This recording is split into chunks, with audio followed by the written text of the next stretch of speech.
नमस्कार मित्रांनो, आज मी तुमच्यासाठी सोमाटणे येथे 1 BHK घेऊन आलेलो आहे, ज्याचा कार्पेट आहे 350। एंट्री केल्यानंतर राईट हँड साइडला किचन दिलेला आहे।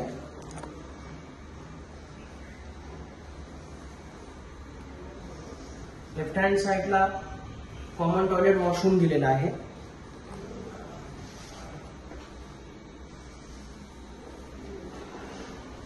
लिव्हिंग दिलेला आहे।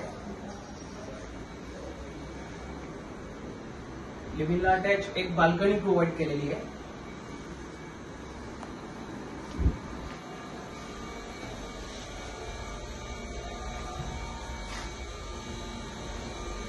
या बाजूला बेडरूम दिलेला आहे।